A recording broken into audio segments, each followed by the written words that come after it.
तो दोस्तों आज हम मध्य प्रदेश के मोस्ट इंपॉर्टेंट करंट अफेयर्स को पढ़ने जा रहे हैं। यहाँ हम सारे करंट अफेयर्स को कवर करेंगे और इसके पहले भी हमने जो करंट अफेयर्स देखे थे वो सारे आपके नेशनल करंट अफेयर्स को कवर कर रहे थे। इस वाली सीरीज में ये 2 लेक्चर्स मोस्ट प्रोबेबली आपके आएंगे जिसमें हम मध्य प्रदेश के मोस्ट इंपॉर्टेंट जितने भी आपके सारे इंपॉर्टेंट करंट अफेयर्स हैं वो कवर यहाँ पर कर लेंगे। ठीक है, तो कुछ भी नहीं छूटेगा। जो सबसे ज़्यादा इंपॉर्टेंट, जो आने की सबसे ज़्यादा संभावना है वो वाले करंट अफेयर्स हम यहाँ पर कवर करेंगे। तो शुरू करते हैं।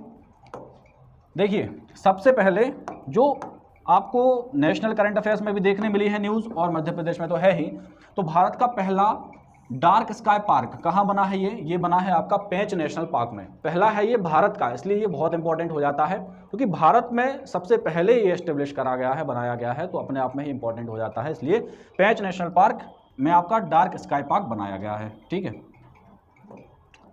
फिर देखिए यहाँ पर आपको जो नए जिले बनाए गए हैं उनके बारे में पता होना चाहिए। तो देखिए यहाँ पर सबसे पहले जो आपका 53वां जिला है वो कौन सा बना है? मऊगंज बना है। रीवा से इसको अलग किया गया है और ये कब बना है? तो 13 अगस्त या 15 अगस्त 2023 को इसको बनाया गया है। इसके बाद जो आपका 54वां जिला है वो बना है पांडुर्णा और ये 5 अक्टूबर 2023 को बना है। और 55वां जिला अगर आपसे पूछे तो ये बना है आपका 2023 5 अक्टूबर को। इसको सतना से अलग करके बनाया गया है और पांडुर्णा को छिंदवाड़ा से अलग करके बनाया गया है। ठीक है, अब देखिए तहसील की बात कर लेते हैं। तो यहाँ पे 3 तहसील आपको देखने मिल जाती हैं मऊगंज में। उसके बाद 2 तहसीलें आपको देखने मिल जाती हैं पांडुर्णा में, पांडुर्णा और सौसर, और 3 तहसील ही आपको देखने मिल जाती हैं मैहर में। तो इतनी चीज़ें आपको याद रखनी हैं। ये प्रथम कलेक्टर वगैरह आप याद ना भी रखें तो भी काम चल जाएगा, बट आपको जिले याद होने चाहिए। इसी के साथ टोटल जो जिलों की संख्या है मध्य प्रदेश में वो हो गई है 55। ठीक है, तो टोटल 55 जिले आपके पास हैं। 2 अभी प्रस्तावित हैं जो अभी बने नहीं हैं, इसलिए हम 55 ही उसको काउंट करेंगे। तो 55 जिले हैं आपके और 53वां, 54वां और 55वां हमने देख लिया। ठीक है, चलिए आगे चलते हैं। देखिए स्टैच्यू ऑफ वननेस ये बहुत इंपॉर्टेंट है। क्यों है? क्योंकि ये नेशनल करंट अफेयर्स में भी रहा है साल भर, और अभी अभी रिसेंटली वहाँ पर एक तूफान आया था, वो हमने रिसेंट करंट अभी जो पढ़ रहे थे उसमें कवर किया था। तो ओमकारेश्वर या फिर खंडवा आपका लगातार न्यूज़ में रहा है, इसलिए स्टैच्यू ऑफ वननेस आदि शंकराचार्य की जो मूर्ति है, इसके जो जिन्होंने बनाई है, जो डिज़ाइनर है, वो सारी चीज़ें आपको पता होनी चाहिए। ठीक है, तो इसको मैं PDF आपको दे दूंगा, इसको अच्छे तरीके से पढ़ लीजिएगा। ठीक है, तो आदि गुरु शंकराचार्य की ये मूर्ति है अष्टधातु की, 108 फीट इसकी हाइट है। ठीक है, अगर कोई हाइट पूछे तो 108 फीट की इसकी ऊंचाई है। शिवराज सिंह चौहान जी ने, जो हमारे पूर्व मुख्यमंत्री थे, उन्होंने इसको इनॉग्रेट करा था। ठीक है, इसको नाम दिया गया है स्टैच्यू ऑफ वननेस। अब बात आती है कि आदि शंकराचार्य जो है वो किस सिद्धांत से या किस विचारधारा से संबंधित थे? तो अद्वैतवाद से वो संबंधित थे। ठीक है, तो आपको ये याद रखना है। इसके बाद हम आगे चलते हैं। चलिए अब देखिए यहाँ पर मध्य प्रदेश की दूसरी महिला मुख्य सचिव बनी है। दूसरी महिला मुख्य सचिव बनाई गई हैं, वो है आपकी वीरा राणा। कमेंट में बताइएगा मध्य प्रदेश की पहली महिला मुख्य सचिव कौन है। ठीक है, क्योंकि क्वेश्चंस आपसे ऐसे भी पूछ सकता है, वो करंट को रख के और स्टैटिक पूछ लेगा आपसे। करंट को बेस बनाएगा और स्टैटिक पूछ लेगा आपसे। ठीक है, तो यहाँ पर आप बताइएगा कि पहली जो हमारी मुख्य सचिव थी वो कौन थी, और दूसरी वीरा राणा है। चलिए आगे चलते हैं। तो देखिए देश का पहला ह्यूमन कैपिटल बैंक, देश का, इसलिए बहुत इंपॉर्टेंट है। अगर आप नोट्स बना रहे हो तो कॉपी पेन लेकर बैठिए, साथ में नोट्स बनाते चलिए, अदरवाइज मैं आपको PDF प्रोवाइड करा दूंगा टेलीग्राम चैनल पे। ठीक है, तो देश का पहला ह्यूमन कैपिटल बैंक कहाँ बनाया गया है? तो आपको शाजापुर में मिलता है और उसकी भी सुजालपुर तहसील है, वहाँ आपको मिल जाता है। ठीक है, इसका लक्ष्य क्या है? तो 18 से 35 साल के 10वीं पास युवाओं को यहाँ पर ट्रेनिंग या प्रशिक्षण दिया जाएगा। ठीक है, तो कहाँ बना है first human capital bank? Shajapur, Sujalpur. ठीक है, चलते हैं आगे। देखिए जस्टिस AM खानविलकर देश के नए लोकपाल बनेंगे। तो इनको हम क्यों पढ़ रहे हैं? क्या ये मध्य प्रदेश के हैं? देखिए मध्य प्रदेश के तो नहीं हैं, बट ये मध्य प्रदेश के यहाँ पर मुख्य न्यायाधीश रहे हैं, इसलिए इनको पढ़ना इंपॉर्टेंट है। और फिर ये क्या बन गए हैं आपके? अब देश के लोकपाल बन गए हैं। ठीक है, तो लोकपाल एक संस्था है और ये लोकपाल आपके देश के बने हुए हैं, और इसके पहले मध्य प्रदेश के ये मुख्य न्यायाधीश चीफ जस्टिस हुआ करते थे। ठीक है, इसलिए वेरी इंपॉर्टेंट। चलिए आगे चलते हैं। देखिए तो पद्मश्री सम्मान 2024, अब अगर आप पिछली बार का पेपर उठाकर देखेंगे तो उसने पद्मश्री ही पूछा है आपसे। आप करंट अफेयर्स की मैगजीन उठाइए, फ्रंट पेज पे जो पद्मश्री अवार्डीज दिए हुए थे वही क्वेश्चंस आपसे 2 नंबर के क्वेश्चन सीधे सीधे आ गए थे एग्जाम में, तो इनको हम नहीं छोड़ सकते।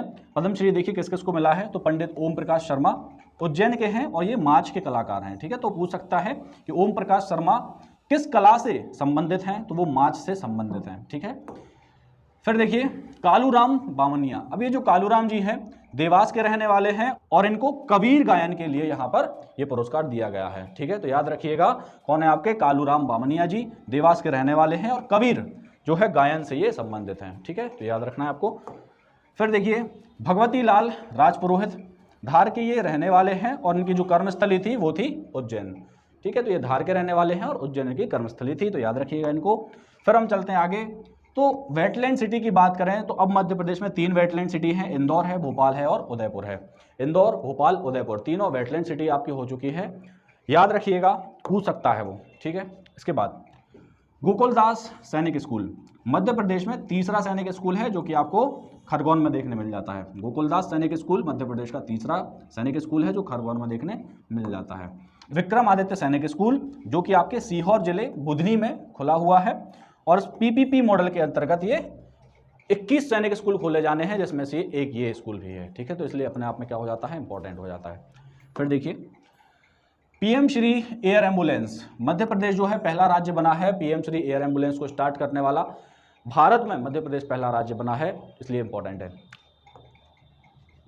फिर देखिए bison report, Satpura national park जो है देश का पहला 5 स्टार ग्रीन लीव्स रेटिंग इसको दी गई है। ठीक है, देश की पहली ग्रीन लीफ 5 स्टार रेटिंग इसको दी गई है, तो किसको दी गई है, आपके सतपुड़ा नेशनल पार्क को। सतपुड़ा नेशनल पार्क को देश की पहली 5 स्टार ग्रीन लीफ रेटिंग यहां पर दी गई है, इसको याद रखिएगा। देश की पहली 100% डिजिटल यूनिवर्सिटी या डिजिटलाइज्ड यूनिवर्सिटी, तो ये कौन सा है आपका, मध्य प्रदेश मेडिकल कॉलेज जो कि जबलपुर में है, तो याद रखिएगा, वेरी वेरी इंपॉर्टेंट, इस पर तो स्टार बना लीजिएगा कि देश की पहली 100% डिजिटलाइज्ड यूनिवर्सिटी कौन सी है, तो आपकी मेडिकल विश्वविद्यालय यूनिवर्सिटी है जो कि जबलपुर में स्थित है। ठीक है, फिर देखिए नवग्रह कॉरिडोर कहाँ बना है, तो ये खरगोन में बना है। ठीक है, और देजला देवड़ा आपने सुना होगा, देजला देवड़ा बांध कहाँ पर है, तो ये भी आपको खरगोन में देखने मिल जाता है। ठीक है, नवग्रह कॉरिडोर याद रखिएगा खरगोन में बना हुआ है। इसके बाद इंदौर चिड़ियाघर ऐसा पहला चिड़ियाघर है जहां पर जेब्रा को लाया गया है, तो मध्य प्रदेश का पहला जू या चिड़ियाघर है जहां पर जेब्रा को यहां पर लाया गया है। इसके पहले मध्य प्रदेश में जेब्रास नहीं थे। ठीक है, चलिए फिर देखिए, डेट तो इंपॉर्टेंट नहीं है। मध्य प्रदेश के सागर में बड़तुमा में संत रविदास मंदिर का उद्घाटन हुआ है। देखिए पीएम मोदी स्वयं इसको इनॉग्रेट करने आए थे, उद्घाटन करने आए थे। 100 करोड़ की लागत से बना है। ठीक है, और संत रविदास जी को ये डेडिकेटेड है। कहाँ बना हुआ है, सागर में बना हुआ है, वेरी इंपॉर्टेंट। स्वच्छता पुरस्कार प्राप्त करने वाला इंदौर जो है 7वीं बार नंबर 1 आया है। ठीक है, आपको पता होगा इंदौर हर बार नंबर 1 आता है और लगातार 7वीं बार ये नंबर 1 पर आया है। सूरत दूसरे स्थान पर आया है और भोपाल देश की सबसे स्वच्छ राजधानी है। तो अगर आपसे पूछे देश की सबसे स्वच्छ राजधानी या सबसे क्लीन कैपिटल कौन सी है, तो वो हो जाएगी भोपाल। और अगर पूछे क्लीन सिटी कौन सी है, तो वो हो जाएगी आपकी इंदौर। ठीक है, 7वीं बार लगातार ये क्लीनेस्ट सिटी में आया है। लाडली बहना पार्क जो है कहाँ बनेगा, तो नौगांव में ये बनाया जाएगा, इसको भी याद रखना है। इसके बाद अमृत भारत स्टेशन योजना के तहत देखिए लक्ष्य है कि 1300 स्टेशनों को या 1309 स्टेशनों को यहाँ पर रिस्टोर करना है, रेनोवेट करना है, जिनमें से 80 रेलवे स्टेशन तो सिर्फ मध्य प्रदेश के ही हैं। ठीक है, तो अमृत भारत स्टेशन योजना के तहत 80 रेलवे स्टेशन जो है वो मध्य प्रदेश के हैं जिनको रेनोवेट किया जाना है। ठीक है, इसके बाद देखिए बधवा माता कॉरिडोर कहाँ बनाया जा रहा है, तो ये नीमच में बनाया जा रहा है, इसको भी हमें याद रखना है, इंपॉर्टेंट है। ठीक है, और उसके बाद हनुमान लोक या हनुमान कॉरिडोर आप कह लीजिए। तो जो हनुमान लोक है पहले छिंदवाड़ा जिले में था, बनना था प्रस्तावित, अब छिंदवाड़ा जो कि 2 जिलों में बंट गया है, तो ये आपका पांडुर्ना जिले में आ गया है। ठीक है, तो हनुमान लोक कहाँ पर बनना है आपका, देखिए जाम सावली, ये बहुत फेमस मंदिर है। जाम सावली के हनुमान जी जो है काफ़ी फेमस है मध्य प्रदेश में भी और भारत में भी। तो ये जाम सावली में जो हनुमान लोक बनाया जाना है ये पांडुर्ना जिले के अंतर्गत आ गया है। ठीक है, तो इसको याद रखना है, वेरी वेरी इंपॉर्टेंट, इस पर 2 स्टार बना लीजिएगा। ओके, अब देखिए यहाँ पर मैंने आपको आयोग दिए हुए हैं और आयोग के अध्यक्ष दिए हुए हैं, उनके कार्यकाल वगैरह दिए हुए हैं, शॉर्ट में एक टेबल दी हुई है ताकि आपका काम आसान हो जाए, तो उसको याद कर लीजिएगा। और लास्ट में हम देखेंगे कि कुछ महोत्सव यहाँ पर इंपॉर्टेंट मनाए गए, जैसे कि देखिए भोपाल में उन्मेष और उत्कर्ष उत्सव हुआ है जिसमें द्रौपदी मुर्मू जी स्वयं शामिल हुई थी। तो ये उन्मेष और उत्कर्ष हमें याद रखना है कि कहाँ हुए थे, भोपाल में हुए थे, तो ये काफ़ी इंपॉर्टेंट हो जाता है। तो ये एकदम शॉर्ट में आपको मोस्ट इंपॉर्टेंट करंट अफेयर्स मैंने यहाँ पर कवर कर दिए। इसके बाद एक अगला लेक्चर आएगा जिसमें हम और बची हुई चीज़ों को मध्य प्रदेश के करंट अफेयर्स की यहाँ पर कवर करेंगे। आई होप आपको वीडियो अच्छा लगा होगा। इसके बाद हम यूनिट 10 के मोस्ट इंपॉर्टेंट्स पे चलेंगे, उसको भी कवर करेंगे धीरे धीरे। ठीक है, तो उम्मीद है आपकी पढ़ाई अच्छी चल रही होगी, और बाकी जो भी आपको हेल्प लगे आप मुझे टेलीग्राम पे मैसेज कर सकते हैं या कमेंट सेक्शन में बता सकते हैं। Thank you, best of luck.